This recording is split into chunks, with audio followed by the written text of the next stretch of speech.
del futuro como una habilidad social en la educación del siglo XXI. Con esto cierro. Muchas gracias.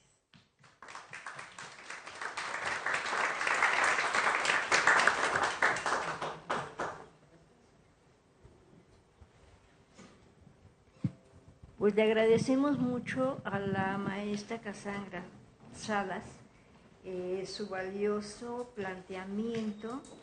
Yo creo que para varios de nosotros es una bomba lo que acaba de decir, ¿no? Un contenido muy, muy denso, pero además que nos deja muchísimas tareas por hacer. Y bueno, ahorita lo que nos va a tocar es la presentación con la doctora Baena, que pues ustedes leyeron ya, escucharon ya el currículum que tiene una amplia trayectoria, pero además yo quisiera destacar en ella esa capacidad que tiene de generar conocimiento humano. De lo que me ha tocado estar en ella en este semestre en perspectiva, pues realmente la imagen de ella se les transforma, O sea, la conocen personalmente, hablan con ella, tiene razón, escuchan, es una mujer sabia, pero en cuanto a calidad humana, yo les diría que lo que he visto es que es una persona gigante, pero verdaderamente es un gigante en todo esto, ¿no? Además también muy sencilla, muy modesta, pero su nombramiento en perspectiva es a nivel internacional, con toda esa sencillez que ustedes la van a escuchar. La escuchamos, doctora. Muchas gracias, gracias por las palabras, me han dejado sonrojada. Bueno, muchas gracias. Bien, bueno, y pensar que les vengo a deprimir, peor aún, ¿no? Bien. Dice, la educación no es la respuesta a la pregunta, sino es el medio para encontrar la respuesta a todas las preguntas. Ojalá, porque yo tengo muchas preguntas. Bien.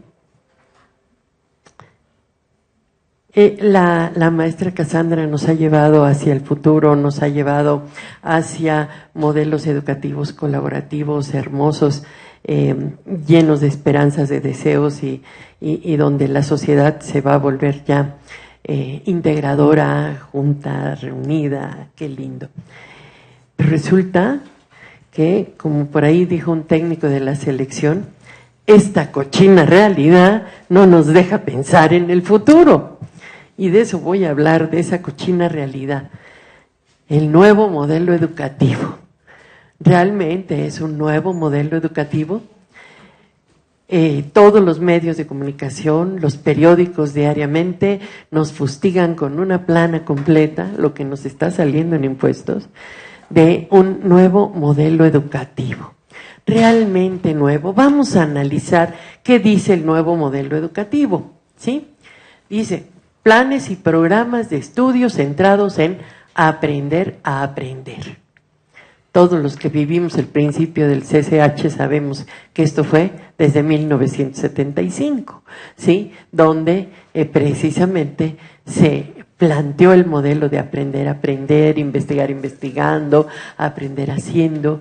Todo esto que ahora se nos está presentando como exclusivo, nuevo, sensacional para el nuevo modelo educativo. Pero además que los planes y programas de estudio no se tienen que revisar periódicamente, más en tiempos turbulentos de tantos cambios. Punto número 1.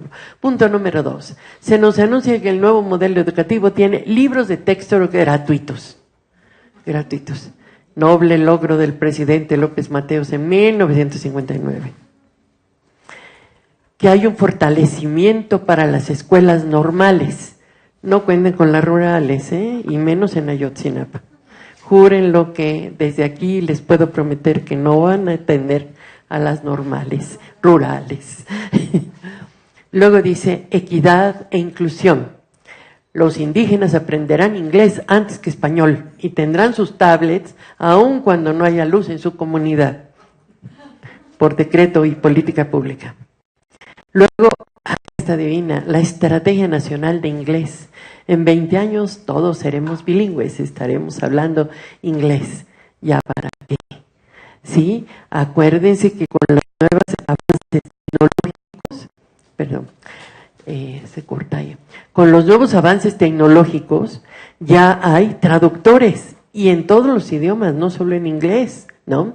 Hay un traductor que salió hace poco y que ya se agotó además, en donde ustedes estaban en China hablando con un chino y el chino les estaba entendiendo su español en chino y ustedes le entendían en español el idioma. Maravilloso avance tecnológico que para todos los idiomas iba a estar ahí. Entonces, ¿ya para qué queremos? Solamente el inglés, si vamos a tener este tipo de tecnologías, ¿no? Y peor aún, 1,200 profesores de inglés, ¿sí? ¿De dónde los van a sacar? ¿Del Anglo, de Oxford, de Cambridge? ¿O los que mandaron a Toronto a aprender semi-inglés y semi-francés? ¿O de qué se trata? ¿Sí? Entonces estamos hablando del modelo oficioso del inglés precisamente para que igual que el APA se metió de oficioso, el inglés se metió de oficioso, nadie los nombró oficiales, y ahí estamos, ¿no? Atendiendo otra vez a esta situación. Bueno, recopilando la Comisión Nacional de Libros de Texto Gratuitos en el 1959, ¿por qué no estudiamos historia? Dice, el decreto de creación encomienda a los responsables de la comisión cuidar que los libros cuya edición se les confía tiendan a desarrollar armónicamente las facultades de los educandos, a prepararlos para la vida práctica, fomentar en ellos la conciencia de la solidaridad humana, a propósito de la colaboración, orientados hacia las virtudes cívicas, y ya habían quitado civismo, y muy principalmente a inculcarles el amor a la patria, alimentarlos con el conocimiento cabal de los grandes hechos históricos que han dado fundamento a la evolución democrática de nuestro país. Cierra la cita del decreto de creación de CONALITEC. ¿Qué pasó? Lo perdimos. Perdimos todo eso en la formación. Ahora, estamos hablando de contenidos de la reforma educativa. Y conste que esta reforma educativa en lo que sí no se ha insistido es que solo para la educación básica. No se ha hablado de otro nivel. Qué bueno que la maestra Cassandra tocó la educación superior, pero yo creo que hay que decirles a los funcionarios que también la educación superior es educación, ¿no? Y a lo mejor también requiere reforma. Pero bueno, ¿son los contenidos nada más? No. Hay pésimas condiciones en las escuelas, problemas en la capacitación de los maestros, control de la disidencia sindical en instituciones educativas en 4 estados, Oaxaca, Chiapas, Guerrero y Michoacán, y la exclusión que padecen miles de alumnos que no pueden concluir sus estudios. Casi la mitad de los 150,000 planteles no tienen drenaje. Una quinta parte carecía de agua potable y en más de 40,000 no había baños o electricidad. Habrá que arreglar la instalación hidrosanitaria y eléctrica que debe tener agua, cuando menos para acceder al programa de bebederos, arreglar muros, pisos, techos, paredes, barandales, todo lo que implique seguridad. A nuestras autoridades se les ocurre la gran idea, ¿verdad?, de que habrá escuelas al 100. Sí, bravo, escuelas al 100. Dice, un ejemplo. En el ciclo escolar 2015-16, según datos de la estadística del sistema educativo publicada por la Secretaría de Educación Pública, en Chiapas existían, ojo, un total de 8,346 escuelas públicas en educación básica. Escuelas al 100 en el estado de Chiapas benefició un total de 668 planteles, con una inversión de 692,480,285.69 pesos, más de 1,000,000 de pesos por plantel. ¿No se les hace como que huele a socavón? extraño, ¿no? Entonces, bueno, con razón no les alcanza más que para unas cuantas escuelas, ¿no? Imagínense, de 8.346 solo reparan 600 y tantas, pues como que nos hace falta más elementos. Algo le pasa a la pantalla que no agarra completa. Bien.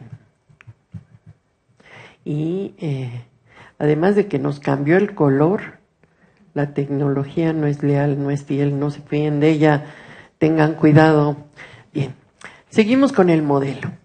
Dice, salud en tu escuela. Dice, educación integral para el siglo XXI, pero nosotros nos preguntamos como que ¿para qué parte del siglo XXI? Como que ya pasamos o qué pasó, ¿no? Salud en tu escuela. ¿Cuántos nutriólogos van a trabajar en los hábitos saludables con los niños o con los papás? ¿Sí? Ya desde hace rato hay que avisarle al secretario que existe el buen comer, el plato del buen comer y el buen beber, pero no se ha enterado. Pero además no nos ha dicho cómo va a enfrentar a la salida de la escuela la venta de papitas, dulcecitos de marihuana o los gancitos y refrescos de lunch que les mandan las mamás. No nos ha dicho. Luego, cultura en tu escuela, actividades y talleres artísticos. Específicamente, ¿cuáles van a ser? ¿Y cuántos profesores ya tenemos para ello? Si va a haber 1.200 de inglés para estas actividades, ¿cuántos vamos a tener? ¿Y qué les vamos a dar? Flamenco. ¿Por qué digo flamenco? Bueno, es que ustedes saben que la esposa de Nuño es bailarina de flamenco, ¿verdad? Ajedrez. Bueno, es que ajedrez es una propuesta que va a salir desde el Senado para enseñarles ajedrez a los niños y que aprendan matemáticas. O bien, a lo mejor teatro, sería bueno que invitáramos a los actores que ya salieron de Televisa, este grupo que se hizo de excelentes autores, para que les enseñe. ¿O cuál es el plan? No nos han dicho cuál es el plan. Aquí no han contratado profesores, ¿verdad? Entonces, ¿qué es lo que está pasando? Bien, decimos, el programa Escuelas al 100 es el mecanismo para aplicar recursos. Está dirigido solo a 33,000 planteles, los que se consideran con mayores necesidades. ¿Quién sabe cómo tomaron eso de mayores necesidades? Hay mentalidades malvadas y perversas que dicen que por tiempos electorales y por municipios de mayor votante, pero esos son perversos, no se crea. Bueno, de un total de 214,663 escuelas públicas de educación básica y especial, que tienen 25 millones de estudiantes y un poco más de 2 millones de profesores y administrativos. Entonces, Escuelas al 100, que se anuncia tan pomposamente, solo cubre 33,000 planteles de 214,663. Como que les faltan bastantes más. De cada 100 estudiantes de educación básica, solo 57 logran ingresar al bachillerato. El caso más grave ocurre en las comunidades indígenas. Según Mexicanos Primero, solo 2 de cada 10 estudiantes de sus alumnos aprenden lo que se espera en los programas escolares. ¿Cómo le vamos a hacer para la equidad y la inclusión? No hay plan tampoco, no nos han dicho, cuando menos. Durante décadas se impartieron las clases en México con base en un modelo de memorización y no de entender lo que se estudia. Es que aquí hubo errores, coincidirán con nosotros. Además era divertido, ¿no?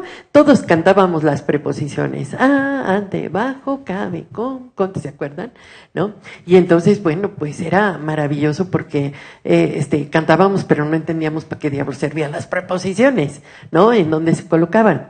Y así nos pasaba con toda la gramática. ¿Qué es lo que dicen los expertos en la lengua y en la gramática de este asunto? Dicen, es que la gramática tiene tal nivel de abstracción que solo se puede entender cuando la mentalidad de la persona ya ha logrado ese nivel de abstracción. O sea, más o menos cuando va a llegar a la secundaria, entre 12 y 13 años. Y entonces, ¿qué es lo que hacemos todo el resto, desde toda la primaria?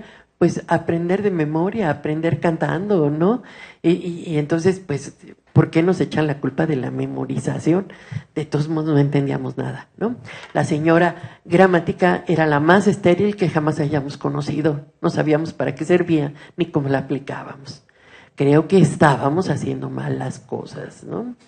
Entonces, esta parte sí habría que considerarla. Pero hay otra cosa horrible que nos espera en el futuro. El futuro de las máquinas nos está alcanzando. El futuro de la inteligencia artificial, las máquinas, los avances tecnológicos, el Internet de las cosas, la poshumanidad ya están aquí. ¿Desaparecerá la humanidad como la conocemos? Pero realmente eso es lo que queremos. Creo que es algo que tenemos que preguntarnos para la parte educativa. Estamos guarecidos en él todavía para formar seres humanos, imagínense. La educación en el presente, pero anticipando el futuro. Tenemos que enfrentar nuevos desafíos, nuevas formas de pensar, nuevas fórmulas para una educación creativa, pero sobre todo de pleno desarrollo del ser humano como humano. Parece paradoja, pero estamos hablando de un ser humano como humano. ¿Por qué? Por lo que está encima, ¿sí? Hace unas semanas sucedió esta anécdota.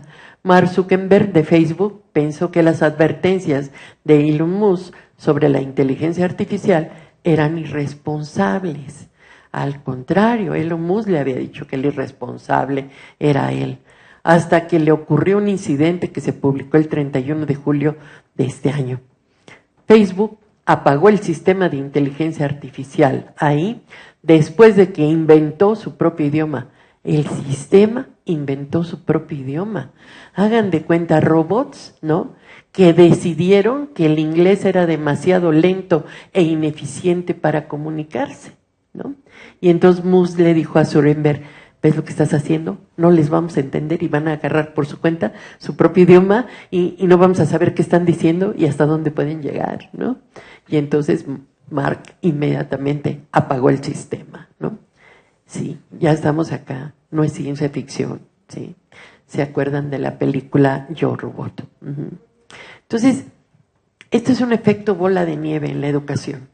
De no atenderse ahora, va a ser imparable, de impactos catastróficos, complicados, complejos e impensables.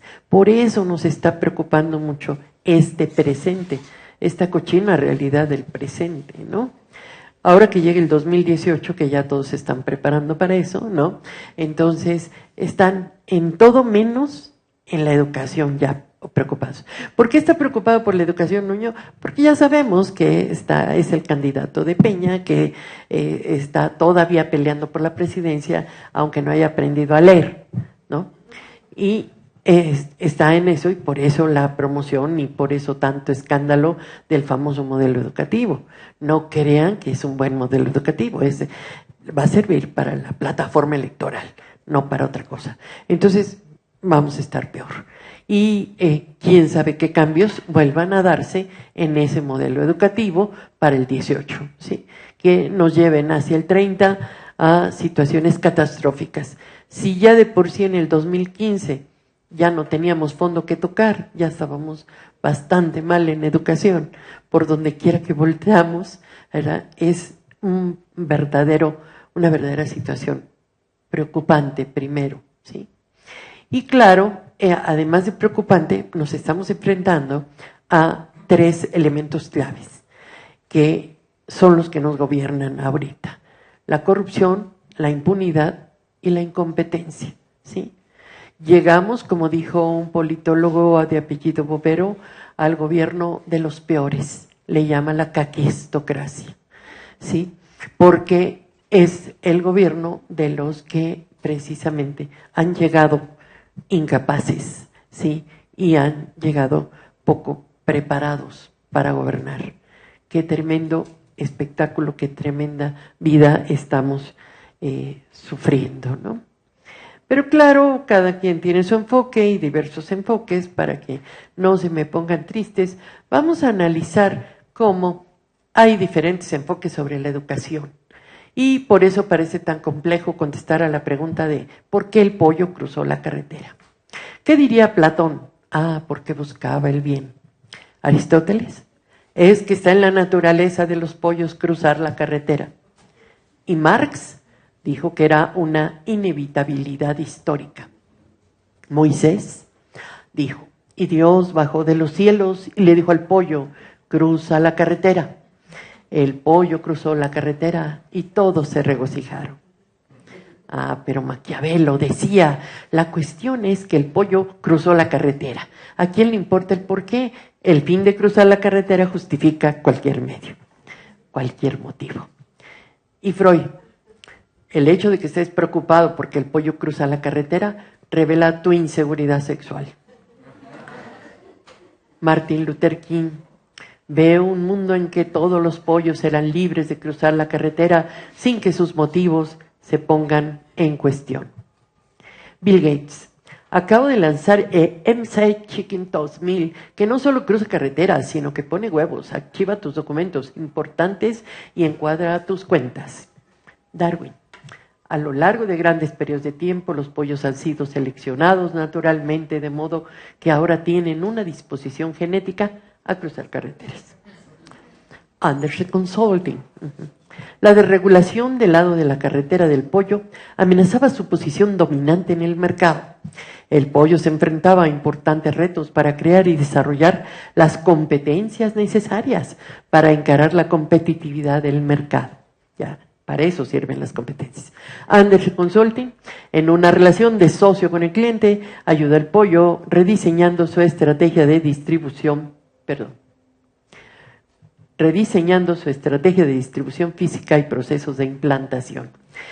Empleando el método de integración avícola, el MIA, Andersen ayudó al pollo a emplear sus habilidades, metodología, conocimiento, capital y experiencias para poder cruzar la carretera. Einstein, si el pollo ha cruzado la carretera o la carretera se ha movido debajo del pollo, depende de tu marco de referencia.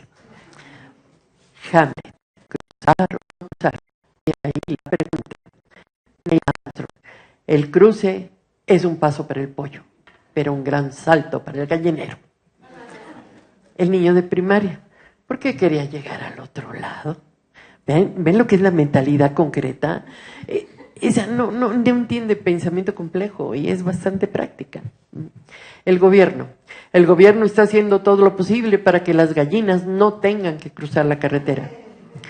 Y el presidente Maduro recientemente dijo, si quieren cruzar la carretera es cosa de ellos, pero que no vengan a quejarse después si no les gustó el otro lado. ¿Se imaginan con tantos enfoques entonces cómo vamos a ponernos de acuerdo qué es la educación? Finalmente, somos proyecto del futuro, que ya está aquí, el futuro de la educación. Carreras que vienen, y ya se hizo tarde. Estudios recientes han destacado que en los próximos años surgirán, en algunos casos ya están, cuando menos 130 nuevas carreras diferentes a las tradicionales. Muchas de las actuales ya no servirán. Ejemplos: nanomédicos, trabajadoras sociales de redes, terapeutas de socialización, entrenadores y diseñadores de robots, consejeros de relaciones en redes, asistentes de experiencias con fantasmas, programadores de aprendizaje y entrenamiento personal, consejeros sobre cisnes negros, diseñadores de ropa inteligente, controladores de interfaces hombre-máquina, granjeros verticales, encargados de cuarentenas, especialistas en computadores cuánticos, ingenieros de vida sintética, guías de turismo espacial. Ya el año que entra sale a la luna el primer envío. Y Elon Musk no ha quitado el dedo del renglón, dice yo quiero morir en Marte y su tirada es poner una colonia en Marte y ya se nos hizo tarde para los guías de turismo espacial. Gaiantologistas, consultores de protección privada, policías virtuales, pilotos espaciales y elaboradores de partes de cuerpo. ¿Cuántas de esas carreras ya tiene la UNAM? No, ¿verdad? Y surgen actividades y carreras de una forma impresionante. Por ejemplo, un debate. Un debate ya no es esta discusión entre una y otra persona, ya se maneja por toda una comunidad de animadores, tenemos el harvester, le llaman, el que colecta datos, estructura y enriquece los temas del debate de acuerdo con las discusiones de la plataforma.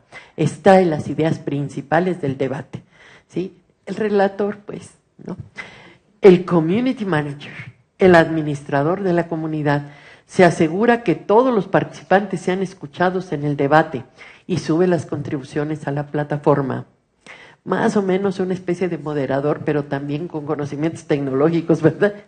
El knowledge manager, esto es lindo, es el administrador de conocimiento, porque va a enriquecer la discusión, les manda artículos, estudios, otros elementos interesantes y verifica la información del debate. Sí, esta modalidad es preciosa. El synthetizer, el sintetizador, el analista, pues, escribe una síntesis de la discusión que se publica en la plataforma, ¿no?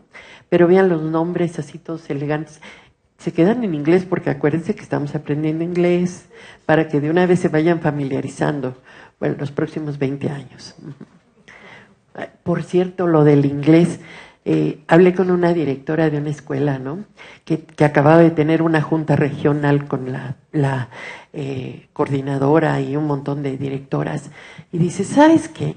El inglés que nos están diciendo que enseñemos es otra vez pollito, chicken, gallina, gen, lápiz, pencil, pluma, pen. Entonces, ¿para qué contratan 1,200 profesores? Que contraten a Tatiana, le digo. Les va a salir más barato unas grabaciones, ¿verdad? De Tatiana. Se les manda el DVD a todos y basta. Sí, a eso vamos, ¿no? Bien, entonces tenemos que ser neoprofesores para el futuro de plano. Vamos a tener que cambiar nuestro papel y eso ni modo, ya no nos va a quedar otra. Primero hay que involucrarnos emotivamente con el grupo y con los alumnos.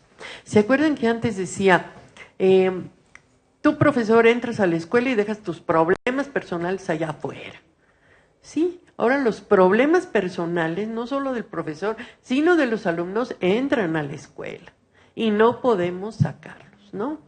Vean esos heroicos profesores de secundaria y secundaria de trabajadores, peor, ¿no? En donde están allí entre la espada y la pared, entre los derechos humanos acusados y el señalamiento de drogos marihuanos, niñas que coquetean con los chicos y que se embarazan y son adolescentes, policías que vienen a extorsionar y a robarse los celulares. Dios mío, ¿no? ¿Los problemas afuera? No, los problemas están adentro, y adentro de las escuelas, y los tienen que enfrentar, y es algo muy, muy duro, muy complicado. Entonces es necesario a veces esta parte muy importante de involucrarnos emotivamente con el grupo, con los alumnos. Si nos gusta la tarea, se puede hacer, ¿sí? Es el llamado eros pedagógico. Pero claro, aparte, tenemos que ser neoprofesores con características diferentes para conducir metodológicamente el aprendizaje. No se trata ya de contenidos, esos están en la web. Y a la hora que quieren, los alumnos, como quieren, cuando quieren, y sacan su celular, y sacan su tablet, y sacan su computadora, y tienen todos los contenidos que quieren. Oyen una palabra rara, inmediatamente la buscan. Eso es creo, eso espero, eso deseo. Pero ya nosotros no podemos competir con esa situación. ¿Qué tenemos que hacer? Desarrollar capacidades para adoptar y adaptar conocimientos. Es la parte de la metodología. Ver metodologías nuevas que les permitan adoptar y adaptar conocimientos. Innovar e inventar. Crear e imaginar. La enseñanza mediante el juego será fundamental.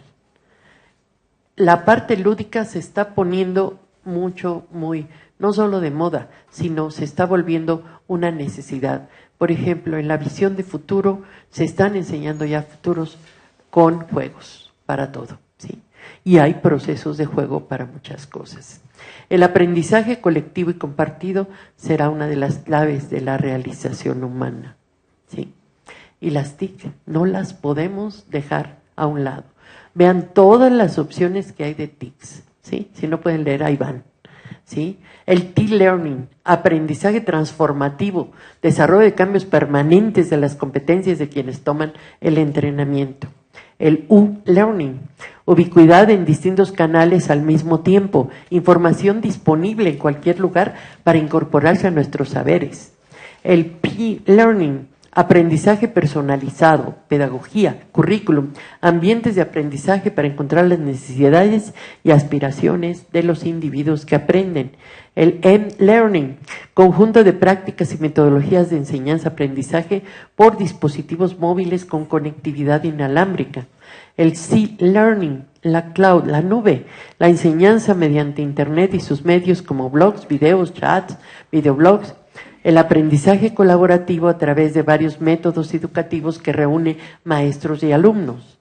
El B-Learning, blended, o formación combinada, un proceso semipresencial con actividades de e-learning. Y el e-learning, el aprendizaje por medios electrónicos, la interacción del usuario con el material mediante herramientas informáticas.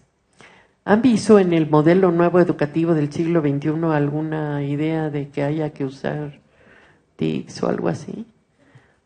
Les digo que ya se les pasó el siglo, se han de haber equivocado ahí. Bueno, mi propuesta de modelo educativo, enseñar a pensar. Tenemos que aprender a pensar más rápido que la inteligencia artificial, porque si ya le comió el mandado a Zuckerberg, imagínense, ¿verdad?, lo que puede pasar en el futuro. Luego, enseñar a sentir. Somos seres humanos, tenemos que sentir en cuerpo y alma, y se nos olvida a veces, ¿sí?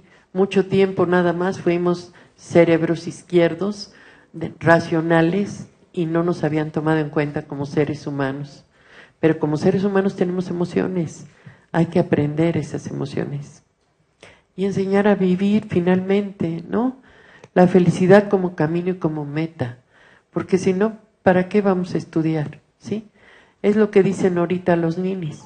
¿Yo para qué estudio? ¿Sí? Si puedo ganar dinero, puedo ganarlo fácil y rápido. Me subo a un microbús, me robo los celulares y dinero rápido y fácil. ¿Para qué quiero un jefe? ¿Para qué quiero estudiar? ¿Para qué quiero trabajar? ¿No? O si quiero trabajar, pues me voy ahí con el pollero que me dé 100 pesos diarios, suficientes para 2 de marihuana y ya, pues ahí la llevamos, ¿no?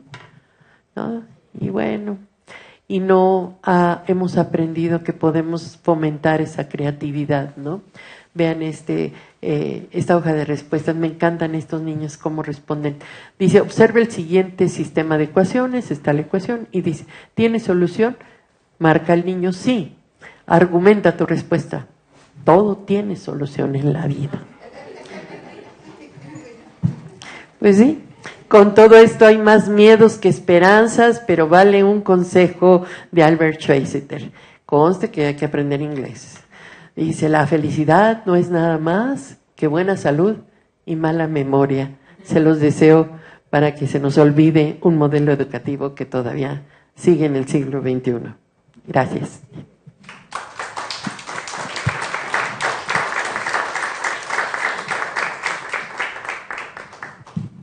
Pues muchísimas gracias a ambas.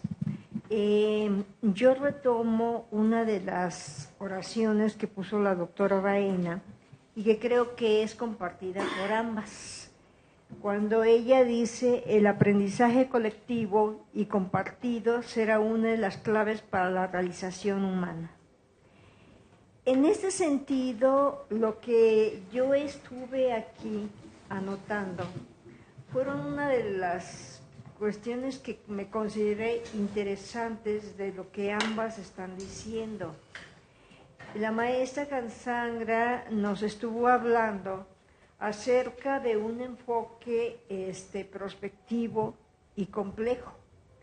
En ese sentido nos presentó todos los factores que pueden incidir en el desarrollo humano, que implica también un despegar humano considerando el arte. Está diciendo es que la educación se está olvidando de los sentimientos humanos y de el arte como impacto de sensibilidad. Nos habla también de las actitudes que se requieren en el futuro, nos planteó los diferentes escenarios que hay para el competir y el colaborar. Por su parte, la doctora Baena también nos impacta inicialmente con la cochina realidad y pues nos presenta situaciones muy crudas, muy impactantes emocionalmente, pero que además ambas lo que nos dejan en claro es la gran tarea que tenemos como educadores. Entonces, en ese sentido, yo creo que es muy importante el análisis que hagamos con la participación de todos ustedes, con la participación del seminario, con la participación de en sí las instituciones educativas, porque tenemos una gran tarea y tenemos que abordarla colaborativamente. Yo les daría la palabra. ¿Cuáles son sus preguntas?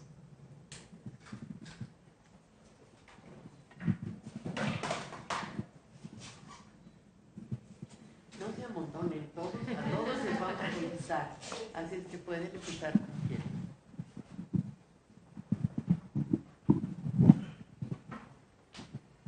Sí, muchas gracias por las ponencias, realmente muy interesante, nos deja fascinados y con muchas dudas, también con muchas expectativas. Yo tengo dos dudas, tal vez se deba mucho a mi ignorancia a nivel de perspectiva, pero bueno, se está hablando en este momento de la generación de escenarios, en donde uno de ellos promueve la colaboratividad. Todo es colaborativo si queremos avanzar, si queremos ser mejores, no sé. Yo de inicio preguntaría, bueno, ¿por qué colaborar? ¿Qué pasaría si no se colabora? ¿No? Tengo entendido, por ejemplo, que una de las características que definen a nuestra raza humana es en realidad ese poder de generar redes de colaboración. Y eso nos distingue de los animales, en principio, ¿no? Y es lo que al final del día nos ha hecho humanos. Entonces sí hay un gran sentido de colaboración en lo que hacemos actualmente como sociedades. Y entonces me llena de fascinación esta propuesta de que en el futuro todo debe tender a la colaboración. Es decir, lo que se ha hecho no es colaborativo, no se ha colaborado, o en qué medida la colaboración puede tender a generar otro tipo de sociedad que es necesaria. Me gustaría saber si ese escenario se ha visualizado. ¿Qué pasaría si se colabora realmente en el sentido en que se está proponiendo o si no se colabora, ¿no? Frente a este contexto futurible? Esa es una de mis preguntas. Otra de las preguntas que tengo es que pues, nuestra sociedad neoliberal está fundada en el humanismo y el humanismo rinde culto al individuo como un ente indivisible. Y desde la política, bueno, el voto es sagrado. Desde el mercado, el cliente es el que tiene la razón. Y desde la estética, el espectador es el que da belleza a un objeto. Entonces, si en un escenario donde todo es colaborativo, donde todo se coopera y se colabora, ¿qué pasa con el individuo en ese escenario? ¿Qué sucede? ¿Qué sucede con ese ente, ¿no? Ya no pierde su sentido de individuo, de individualidad, como parte de una comunidad. Y bueno, esas son mis inquietudes. Muchas gracias.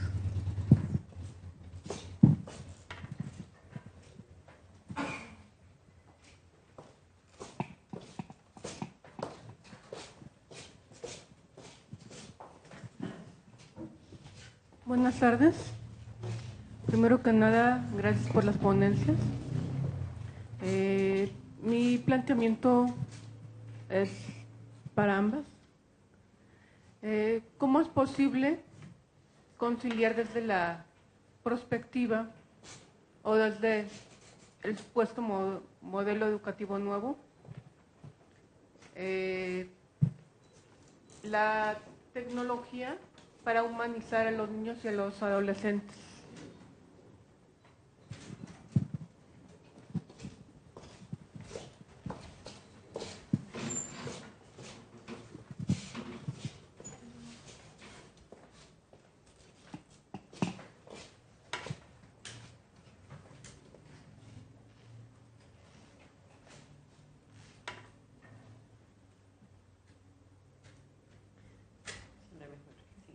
Usamos esta, sí. A lo mejor se anima.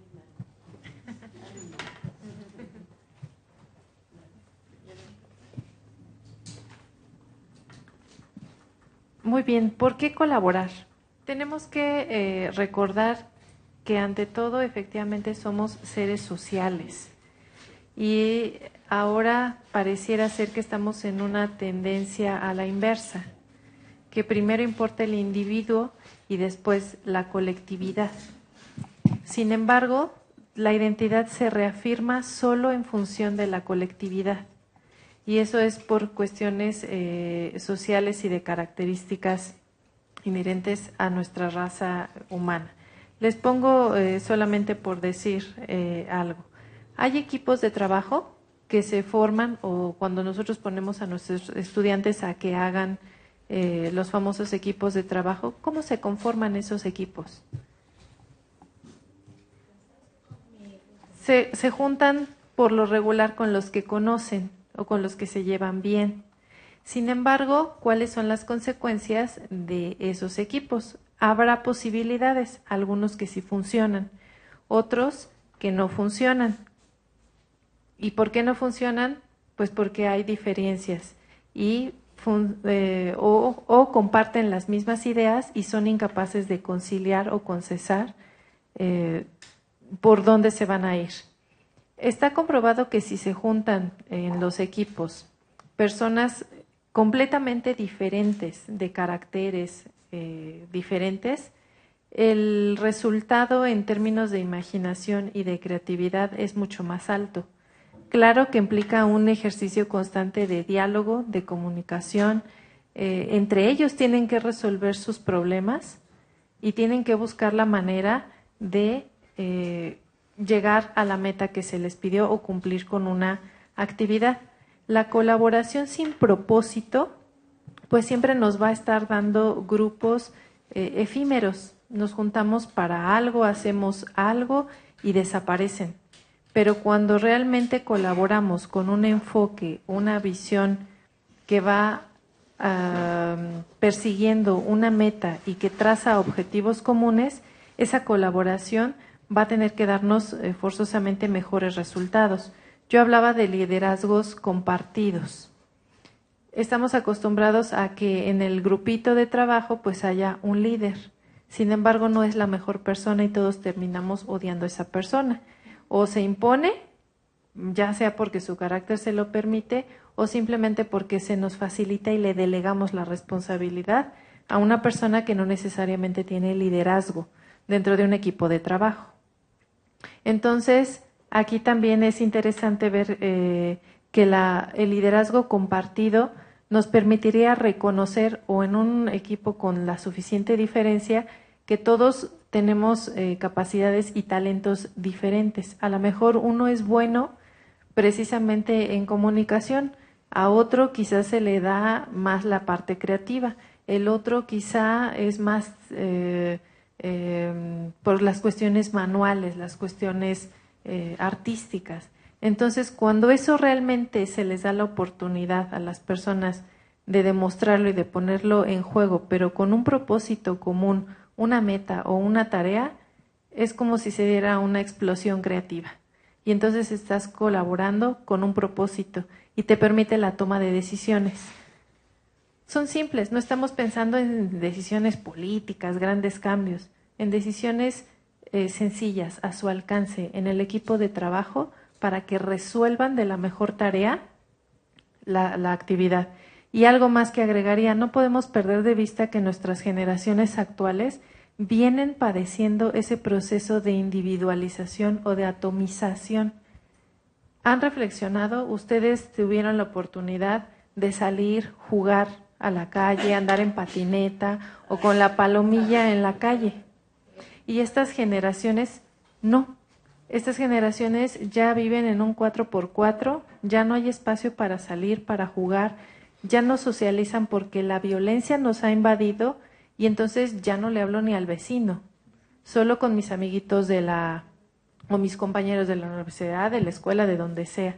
Entonces tienen una gran dificultad para socializar y para colaborar en función de objetivos comunes. Cuando se les pone a trabajar en equipo, en etapas más grandes, pues revientan, porque no saben trabajar, no saben dialogar, no saben buscar soluciones a un problema tan básico como a lo mejor pelar una manzana, porque ya se les da a veces, muchas veces, hecho todo. Entonces, la colaboración que se plantea es en el sentido que permita detonar la acción y el trabajo conjunto. Cuando eso confluye, sí hay una explosión creativa y hay mejores resultados de convivencia social. Es lo que podría decir en torno a la pregunta de colaboración. Bueno, aquí yo creo que es como lo que estamos sugiriendo, cambiar nuestros parámetros y salir de la caja. El liderazgo aquí tiene mucho que ver en la parte colaborativa, pero tendríamos que considerar que el liderazgo es la tarea, no un individuo. Entonces, en función del tipo de tarea es como se integran los equipos, ¿sí? Vean a nuestros hijos que tienen vocación de antropólogos, cada viernes que se van a ir al antro, se integran de maravilla y les sale bien, ¿no? Ya saben quién hace cada cosa.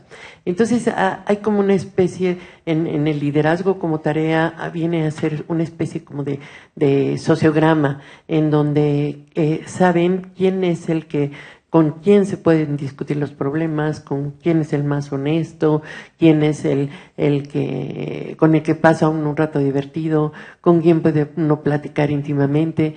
Entonces es el sociograma que va uno identificando el tipo de persona y con ellos van formándose equipos colaborativos, ¿no?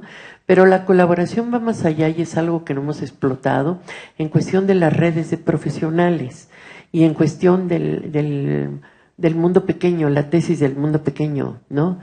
Con 6 personas ustedes pueden llegar a comunicarse con la persona que quieran en este momento en cualquier parte del planeta.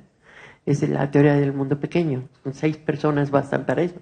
Y a veces bastan 1 o bastan 2, ¿no? Dependiendo con quién se vayan conectando. Pero, por ejemplo, bueno, si nosotros queremos ver qué piensa tal o cual autor, pues ahora tenemos la oportunidad de comunicarnos con ese autor si es que no ha fallecido. Es una maravilla, ¿no? Y entonces, a eso me refiero con las redes de profesionales. Y las redes de profesionales se van alimentando. Esta modalidad de las conferencias que a veces, bueno, nos alcanza a 30 personas, pero pudiera alcanzar a más personas, empieza a salir del aula, a transmitirse hacia afuera, donde está alcanzando a más personas, que es una de las cuestiones que podemos a apoyarnos en la parte de las nuevas tecnologías, ¿sí? Y efectivamente las nuevas tecnologías, sobre todo los chicos, no las están sabiendo usar, las están usando más como fines que realmente como medios.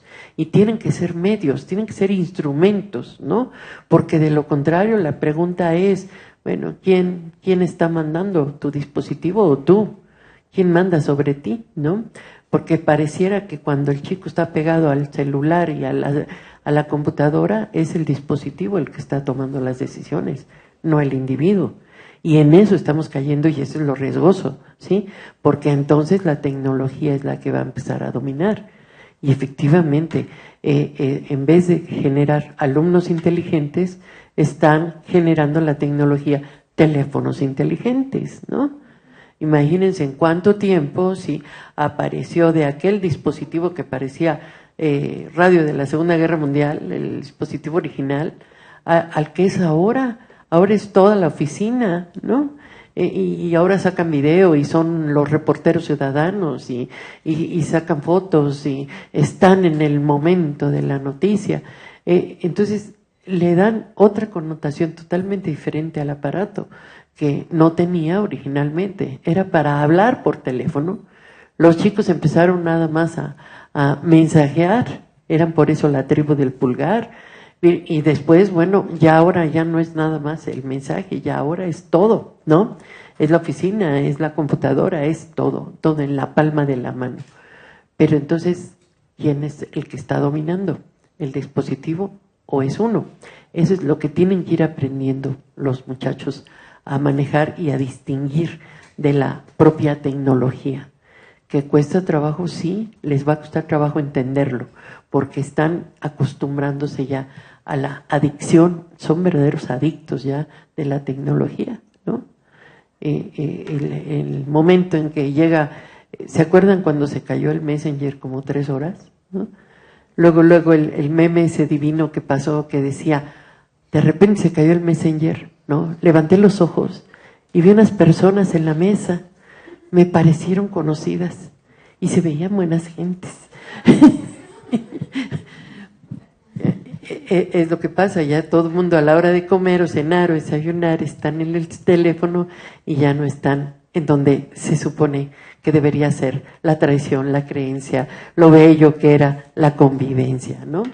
Pero efectivamente esta convivencia tiene que recuperar la idea colaborativa, la idea de integrarnos unos con otros, ¿no?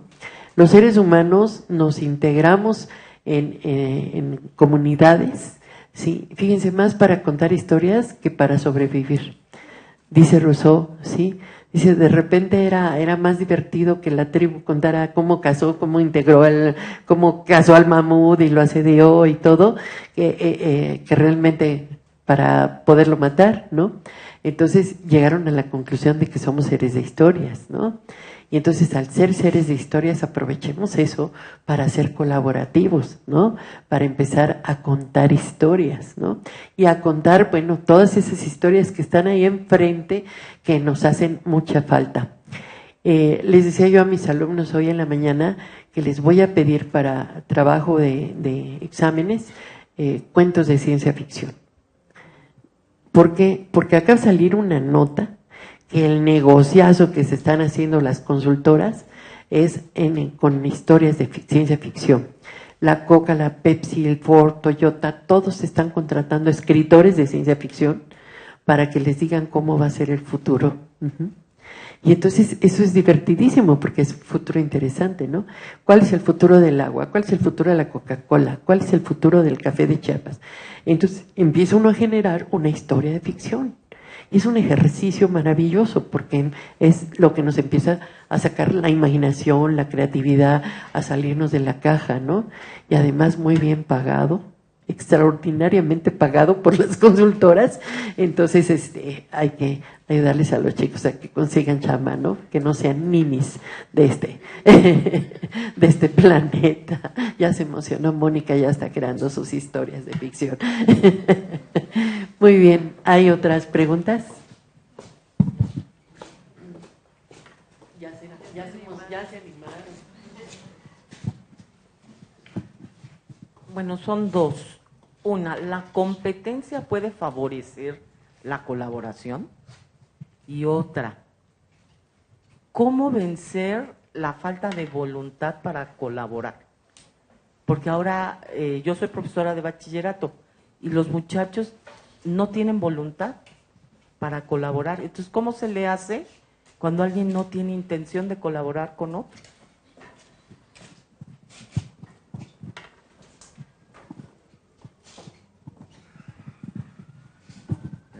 Si pudieran recomendarnos una publicación acerca de resolución de conflictos en grupos de trabajo.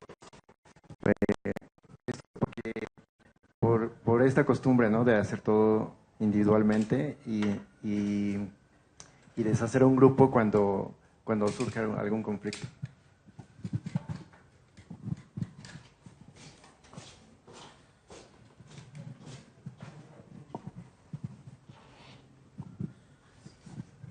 Buenas tardes. Felicidades, maestra Guillermina, doctora Guillermina. Felicidades a los ponentes. Yo tengo a la vez una observación y a la vez una como queja. La observación es que dentro de lo que son los planes, vamos por la observación, que ustedes plantean, son muy autodidactas para poder nosotros retomar precisamente cuáles son esas bases con las que podemos inducir a los muchachos. Pero hay un problema y aquí viene la queja, que a través del internet, a través de los medios de comunicación, los chicos ya no aprenden como aprendíamos nosotros hace años, arrastrando el lápiz. Entonces me he encontrado con problemas de que no saben hacer un ensayo los de la universidad y tengo que regresar a la teoría de la literatura para poder decir qué es un ensayo, cómo se genera, cuáles son los pasos que hay que seguir. En esto, la queja es que no saben tampoco leer, ¿sí? Porque realmente, pues no sé si es falta de lectura, y la recomendación que hace ahorita es precisamente tener una visión de qué es lo que deben de imaginar los chicos, porque la idea es una imaginación. En este sentido, me he propuesto buscar cuáles son esos elementos con los que los muchachos pueden trabajar para fomentar la lectura, porque el problema de las ciencias sociales es la lectura, y la lectura solamente va a ser estar leyendo, ¿sí? Pues ciertos pasajes caballerescos, históricos, etcétera, etcétera. Entonces, en ese sentido, yo le pedí a la doctora ¿qué puede hacer ante esta situación de la lectura con los jóvenes? Gracias. Sí, igual agradezco a las dos ponentes las exposiciones, y yo voy a dirigir a dos cosas. Uno, sobre la cuestión de la colaboración y la competencia. Ese es un problema muy viejo, ¿no? Que inclusive, por ejemplo, los conductistas lo abordaron y no pudieron resolver. Decían que la colaboración se daba cuando los dos participantes obtenían el mismo número de reforzadores, y la competencia se daba cuando había un número desigual de premios o reforzadores que se recibían. Esa era competencia, pero había juegos en los que, poniendo a los dos en lo que le llaman los conductistas programas de reforzamiento diferentes, los dos de alguna manera obtenían reforzamiento, aunque unos menos y otros más. De todas maneras ambos recibían reforzamiento, y entonces no se pudo resolver, digámoslo así, de esa manera. Pero aún más, por ejemplo, los biólogos dicen que en la naturaleza hay cooperación y competencia, y alguna vez yo oí a Lynn Margulis, la propia Lynn Margulis, en un curso aquí en la Facultad de Ciencias, nos decía, es que las nociones de colaboración y competencia en biología no deben confundirse con cuestiones deportivas ni con cuestiones de mercado, ¿no? Es otra cosa. Entonces un biólogo debe borrar de su memoria, bueno, de su conceptualización, la idea de mercado, la idea de deporte, ¿no? Cooperación y competencia biológicas son cosas diferentes. Y bueno, ahí yo lo ligo con esta situación. Nosotros hablamos de cooperación y competencia humanas, ¿no? Ante ciertas características humanas, ¿no? Y creo que ahí no las hemos sabido definir muy bien. Mi otro planteamiento es respecto a la conceptualización. Las conceptualizaciones en la actualidad tienen mucha borrosidad, ¿no? Incluso, por ejemplo, cuando ahora la doctora Baena nos dice que, bueno, los consultores están aceptando que haya gente que sepa de ciencia ficción, etcétera, y que, bueno, habría que encaminar a los estudiantes hacia ese tipo de cosas porque van a ganar buen dinero, etcétera. Pues estamos dentro de un mismo marco de las condiciones que se nos pone, ahora sí, el mercado humano, ¿no? Y entonces, ante ese tipo de situaciones, yo recuerdo un artículo muy reciente de Sabina Berman, creo, que se llama Las matemáticas de la felicidad, creo así se llama, el publicó creo que en el Universal, que decía que cuando John Nash regresaba del premio Nobel, es una narrativa también, ¿no? Sí. Regresaba del premio Nobel, que le dieron precisamente por hacer su ecuación esta de un punto de equilibrio en el mercado cuando dos competidores entran, ¿no? Y que lo más bonito es el punto de equilibrio. John Nash, que había estado interesado en ver cómo funcionaban las comunidades de abejas en un tiempo de su juventud, y regresando de la entrega del premio Nobel le dice a su esposa, me doy cuenta que en un escenario de escasez como el que vivimos, todos competimos por obtener lo mejor y creemos que eso nos lleva a una sociedad mejor. Pero un escenario como el de las abejas, que es un escenario de riqueza, todos los individuos colaboran por incrementar la riqueza de la comunidad, ¿no? Y eso es otro tipo de matemática, ¿no? La narrativa dice que lo dijo en el coche cuando regresaba, como que de pronto. Pero ahí hay una situación muy dificultosa, pues, ¿no? Creo que siempre se dice, sí, en nuestra realidad actual tenemos que llegar a ser el máximo, ¿no? El mejor escritor, el mejor obrero, el mejor maestro, etcétera. Y no se dice, bueno, puede haber miles de buenos maestros, miles de buenos escritores, miles, ¿no? Y también, inclusive, los que no seamos tan buenos, también tenemos cabida en esa situación. Pero esos son los puntos complicados. Sí, ahí lo dejo.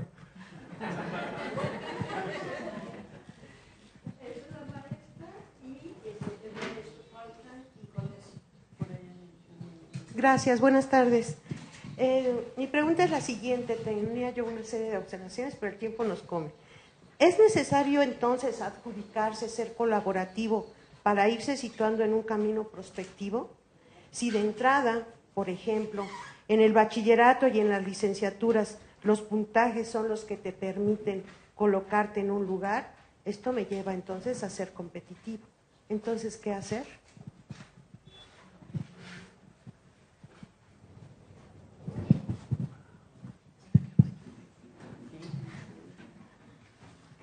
Hola, buenas tardes. Martín Bárcenas, de Facultad de Ingeniería, profesor de carrera.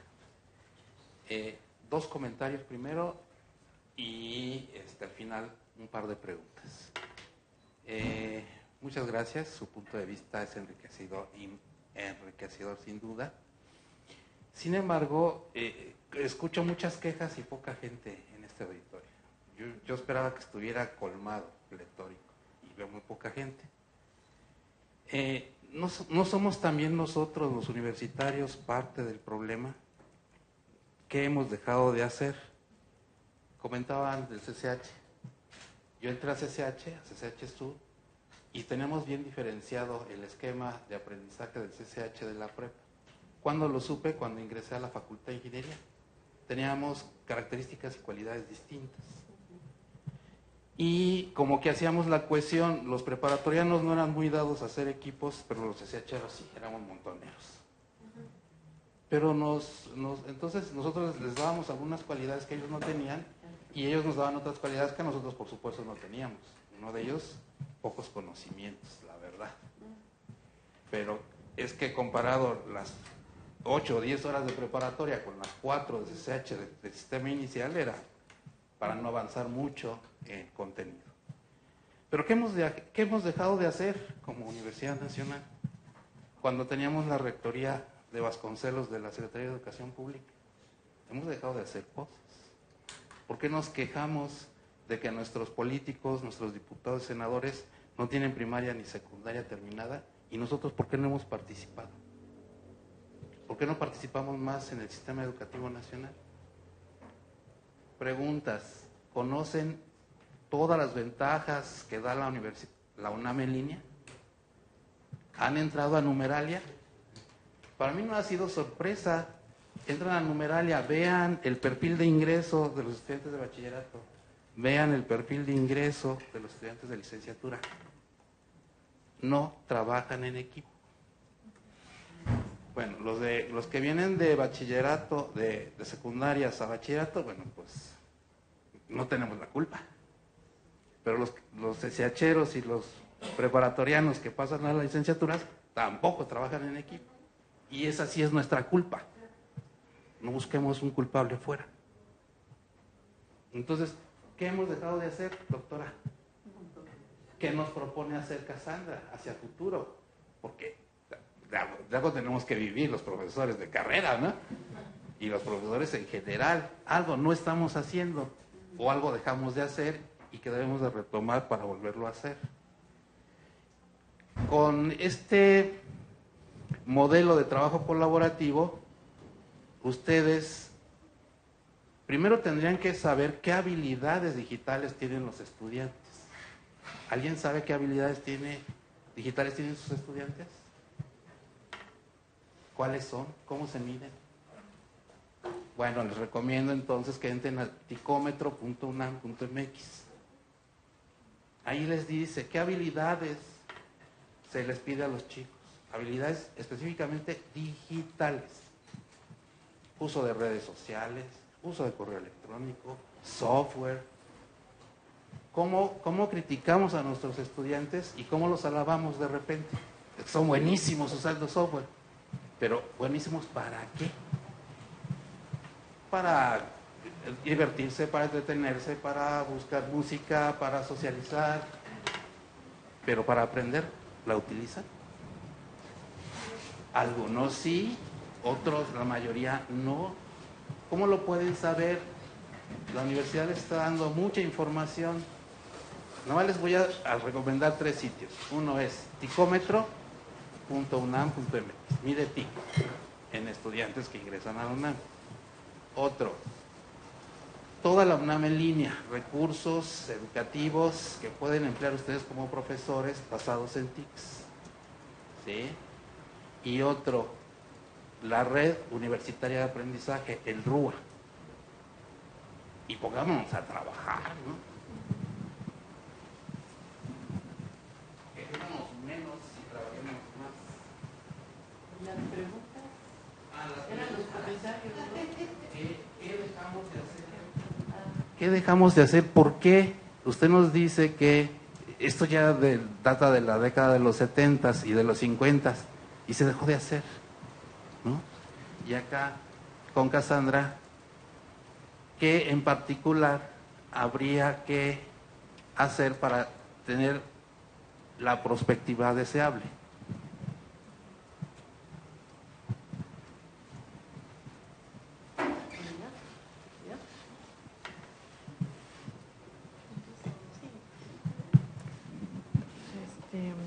Ok, voy a tratar de retomar rápido las preguntas. Creo que me había faltado la de la tecnología y humanizar alumnos y adolescentes.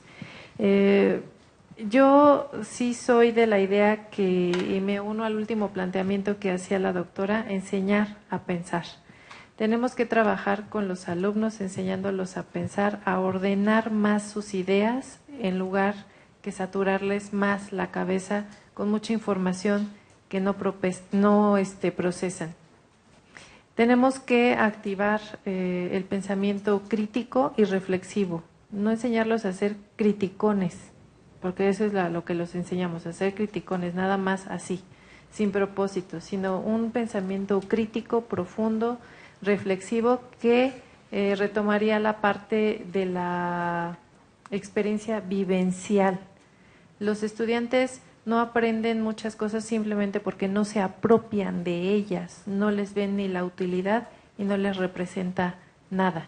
Pero ¿qué hacemos para que nosotros les transmitamos de mejor manera o que entiendan algún contenido o alguna situación?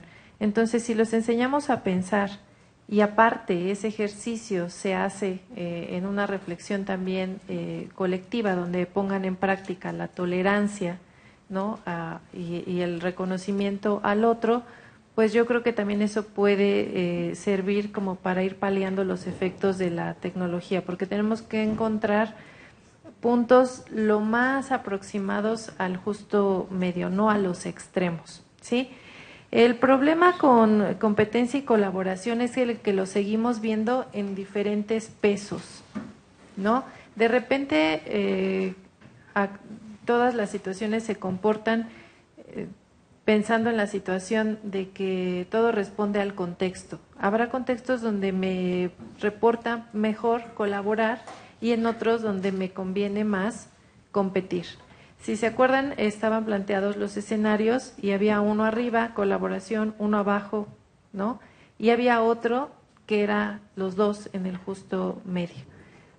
Soy más de la idea que tenemos que aproximarnos porque estamos en un modelo que implica competencia, tenemos que competir. Y ahora en esta contradicción del modelo educativo vamos a ver una situación, y yo sí me pregunto en el futuro, si ahora a los pequeños de educación básica y media superior los van a enseñar a colaborar, a socializar y todas esas bondades nuevas que nos dice un discurso educativo que parece estar refrescado, ¿no? Como renovado. Yo me quiero imaginar qué va a pasar cuando todos esos muchachitos que van a entrar nos lleguen a la universidad. Va a ser lo mismo. Ya los enseñaron a colaborar y nosotros, si no hemos cambiado los modelos, ¿qué va a pasar? Vamos a tener un choque generacional. Quiere decir que a lo mejor los de primaria y básicas sí van a cambiar, van a aprender a colaborar, van a enseñar a través de proyectos sociales en el aula, involucrando a padres de familia, y nosotros, cuando nos lleguen, los vamos a poner en carrilitos, sentaditos, a leer, a escribir de manera jerárquica. Ahí nos va a generar un problema, y nuestro modelo económico pues tiene esas contradicciones que no se pueden obviar y que también son constantes, que impactan la educación. Entonces tenemos que seguir compitiendo, pero buscar, yo lo llamaría formas sofisticadas de colaborar, pero con conciencia, con el compromiso ciudadano. Tenemos que formar también gente comprometida y responsable en cuestiones de ciudadanía y también de medio ambiente. Entonces, ¿cómo vencer también la falta de voluntad en los adolescentes?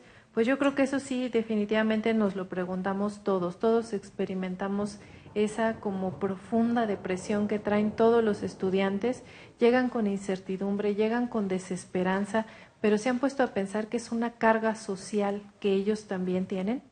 Ellos también están llegando a la universidad con una gran carga social, la carga de los papás, la carga que les implica llegar a ser universitarios. Y también como sociedad, pues tenemos situaciones muy complicadas con la juventud. No hay esas condiciones que ellos desearían ver como de esperanza o de oportunidad. Aquí a cualquiera nos dicen, estudias RI, pues te vas a morir de hambre. Estudias música, te vas a morir de hambre. Y todos estamos haciendo algo por subsistir, por convivir, por salir adelante. Y claro que implica competencia individual, pero hemos tenido que colaborar en muchas cosas. El problema es que nuestra colaboración es desarticulada. Y tenemos, vean, nuestra sociedad está completamente segmentada. Unos dicen sí, otros dicen no, y entramos en antagonismos. El norte, el sur, el centro, estamos divididos. No tenemos esa capacidad de integración. Lo mismo pasa con el joven y las familias que vienen desarticuladas o desintegradas. Entonces, ¿cómo vencer la falta de voluntad en los adolescentes? Yo sí soy de la idea que tenemos que sensibilizarnos, darles un trato digno, humano, reconocer su talento, pero ante todo involucrarnos con ellos en proyectos sociales de impacto, pero que ellos vean los resultados inmediatos, y pueden ser por pequeños proyectos en aula que puedan impactar su ambiente o su entorno inmediato. Entiéndase, su centro de estudio, las facultades, donde ellos vean que hay un resultado. Todo el joven quiere sentirse útil y dar algo, y también quiere contribuir a la sociedad, pero pareciera ser que también la sociedad los castigamos, y por eso decía yo que el sistema educativo administra sistemáticamente el error, castiga el error. Piensa diferente, haz algo diferente, entonces estás mal. Y desde ahí también nosotros estamos mal, porque le tenemos miedo a la carga de evaluación, a la carga pues administrativa, porque tenemos un gran peso en ese sentido, en todos los niveles. ¿Sí? Entonces, creo que sin lugar a duda les hace falta más vivencia, más experiencia, y es donde tenemos que cambiar el papel también del docente a involucrarnos más por asuntos que pudieran ser relevantes para la vida en sentido práctico, y conciliar formas y buscar formas a lo mejor el contenido, abordar los contenidos de una manera que a ellos les represente mayor significado. De otra manera vamos a seguir descontextualizados y además tenemos brechas ya generacionales al interior del aula fuertes. Nuestros contextos culturales son completamente diferentes. Y en efecto coincido por acá cuando dicen es mucha la queja. Seguimos reproduciendo un modelo cultural de imitación y repetición. Por tanto, el reto también lo planteaba, ¿cómo enseñar lo desconocido? Si nosotros no sabemos colaborar, ¿cómo vamos ahora a enseñar a nuestros alumnos? Y para eso es donde tenemos que detonar la creatividad. ¿Cómo la podemos detonar? Si yo les hiciera o les propusiera que ahorita hiciéramos una reunión, rompiéramos estas filas monótonas y nos agrupáramos en un círculo y empezáramos a intercambiar experiencias, encontraríamos muchas cosas a partir de las experiencias y relatos, las historias que cada uno tiene de vida y de vida profesional. Y seguramente sí vamos a encontrar puntos en común. Por eso les digo que vivimos los problemas en solitario y los solucionamos en solitario.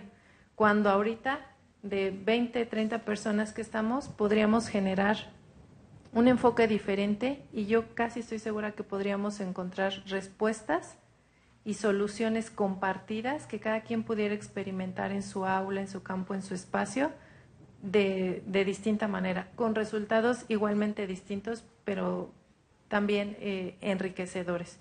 Entonces, aquí la invitación es, hay que atrevernos. Si es como nuestros hijos, yo te exijo que te portes bien, pero te tengo que enseñar a que te portes bien. Entonces, somos injustos con los alumnos porque demandamos de ellos cosas que no se les han enseñado a hacer. Entonces, sí creo en el equilibrio y podemos conseguir avanzar realizando un poco ambas cosas. No son excluyentes, sino, como comentaban, se retroalimentan o hay reciprocidad en ambas. Lo peligroso es irnos a los extremos y al desequilibrio total, donde prive la competencia y se nos vaya todo el sentido humano, la dignidad humana, la sensibilidad humana, pues por la borda, porque si no, en efecto, sí estamos desperdiciando el talento humano y es lo más rico que tenemos. Gracias. Bueno, la competencia favorece la colaboración, sí, pero tenemos que entender qué es la competencia entonces, ¿no?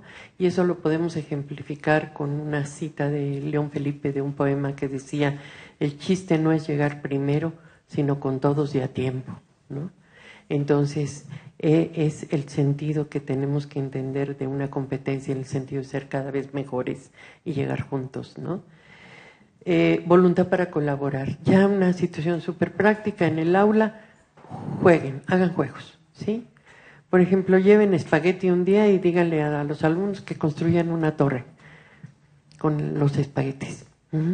O papel periódico y entonces hagan 2 equipos. Este equipo hace barquitos y este equipo hace aeroplanos. Y a ver quién gana más con el número de aeroplanos o el número de... O sea, situaciones muy prácticas, lúdicas, que les ayuden precisamente a empezar a entender lo que puede ser la colaboración y lo que pueden lograr con la colaboración. Ya un poco más sofisticado, lleven legos y díganles que construyan una ciudad en la que ellos desearían vivir, ¿no?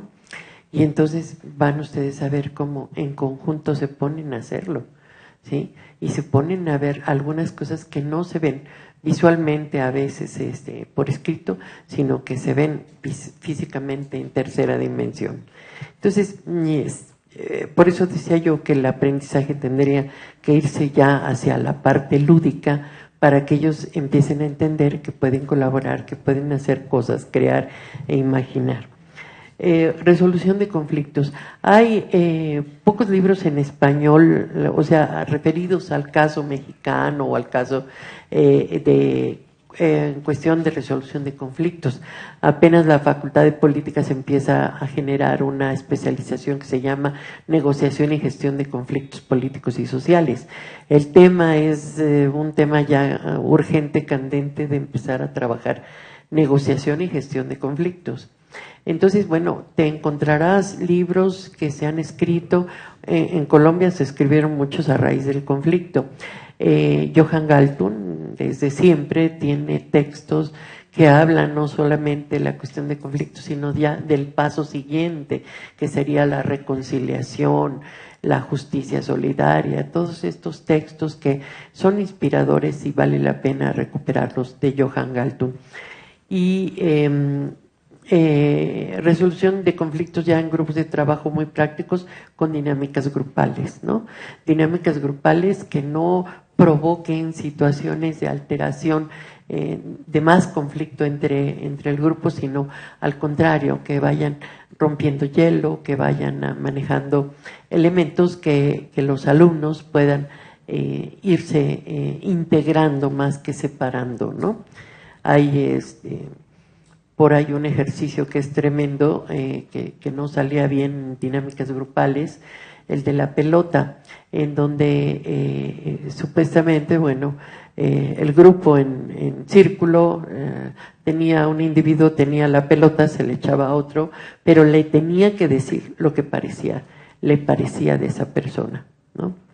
Esto se salía casi siempre de las manos del coordinador, porque había momentos en que decía, pues tú me pareces un mentiroso, que me caes gordo y te vi y eres un prepotente y desdichado, y entonces desatabas fuerzas que no podías controlar, ¿no? Entonces, cuidado con ese tipo de ejercicios. Hay otros que sí pueden integrar a alumnos y romper hielo, que pueden ser muy lindos para evitar algunos conflictos, ¿no? Ya eso ya aterrizando muy concretamente. Y luego el compañero que decía, tuve que regresar a enseñarles el ensayo. ¿Crees que yo he tenido que regresar a enseñarles ortografía a los tesistas de doctorado? Traigo mis ejercicios de ortografía y de sintaxis, porque hay unas limitaciones tremendas, profundas, ¿no? Que de repente hay que estar llenando, y eso es tremendo, porque dices, bueno, o sigo con lo que les estoy dando, o lleno los huecos, porque si no, no me van a entender nada, ¿no? Entonces, es un conflicto que efectivamente siempre está presente, ¿no? Elementos para fomentar la lectura, decías, bueno, primero, bueno, hay que decirles que son distintos tipos de lecturas, y a lo mejor te convendría entrar por los otros tipos de lecturas, no la lectura del texto escrito, sino lecturas de la vida, lecturas de las débiles señales, otras lecturas que los alumnos van a empezar a entender mejor y asimilar mejor, ¿no?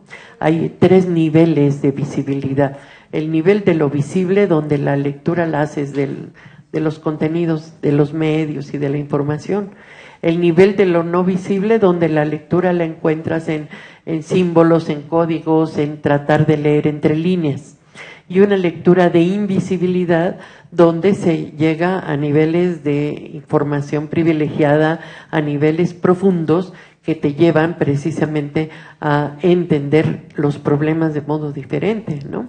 Ahí es donde está mezclado y donde se inicia la llamada posverdad, ¿sí? En donde este concepto, alguien hablaba de conceptualización, empieza a ser vigente y empieza a causarnos a nosotros como profesores muchos ruidos, porque tenemos que entender cómo se maneja esa posverdad, qué quiere decir, qué son los famosos fake news, y cuando se maneja en redes, qué impactos, efectos y consecuencias tiene, ¿no? Entonces, en conceptos, efectivamente, nos estamos enfrentando a conceptos muy nuevos, como de la posverdad, como el asunto de la posnormalidad, y contradicciones, crisis y cambios que te dan precisamente tiempos posnormales, donde caminas hacia la incertidumbre y te vas a encontrar eventos inesperados. Es otro mundo, es otra situación.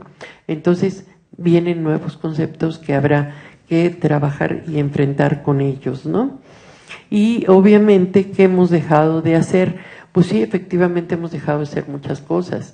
Sabemos que este es un estado fallido y que el modelo educativo es un modelo fallido, pero también ahorita nos pone en la tesitura de ser profesores fallidos. Una sociedad fallida que no ha repelado por lo que estamos viviendo y profesores fallidos que no estamos preparándonos para lo que se nos va a venir, ¿no? En esa generación que va a empezar a enseñarse ahorita y que bueno, no vamos a estar aquí 20 años a lo mejor, pero ya vamos a empezar a sufrir la situación de este modelo fallido, ¿no? Y también, bueno, ya que estabas haciendo recomendaciones, le recomendamos la página de la Dirección General de Bibliotecas, la DGB, excelente, tiene muchísima información para investigaciones, ¿no? Bueno, yo por ahí termino. Nada más, igual como sugerencia, hay una corriente nueva que se llama, o le están diciendo gamification, y que precisamente tiene que ver con todo lo del juego. Incluso utilizan un juego que se llama Minecraft, algo así que les encanta a los muchachitos, para estudiar o practicar, colaborar, etcétera. La ventaja del juego, cuando ustedes lo aplican en el aula, es que les permite colaborar así como de inmediato, pero hay competencia y colaboración con reglas. Entonces le permite al joven,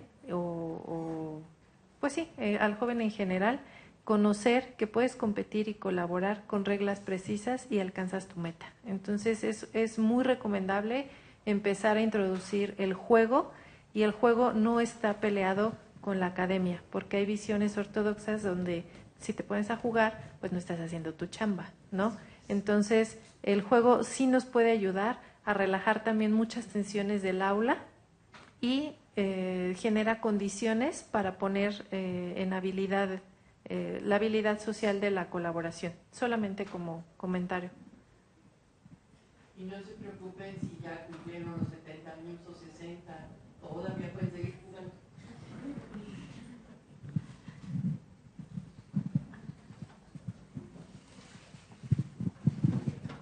Bueno, no sé, la doctora no lo mencionó, pero ella tiene un libro que se llama Comunicación y Liderazgo, donde precisamente de manera muy didáctica trata las situaciones del conflicto, ¿no? Aunque no está dirigido a la resolución de conflictos específicos, porque además saben que el conflicto no se resuelve, se maneja y solamente se cambian, se transforman en las relaciones de poder. Y el otro comentario es que la gente por su propio egoísmo es capaz de colaborar.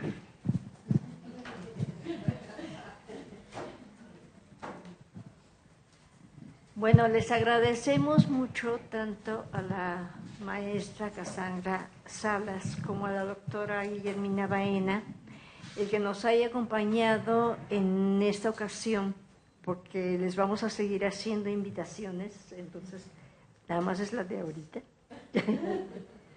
Los vamos a seguir invitando. Les agradecemos también a ustedes su atención, su participación. Los seguimos invitando para que continúen con nosotros en las próximas conferencias y que juntos podamos lograr precisamente el cambio. Nuevamente, muchas gracias.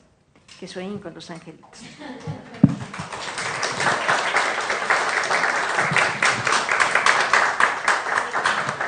Agradecemos la presencia de quienes nos acompañaron en este auditorio y a quienes nos siguieron vía streaming. Buenas noches.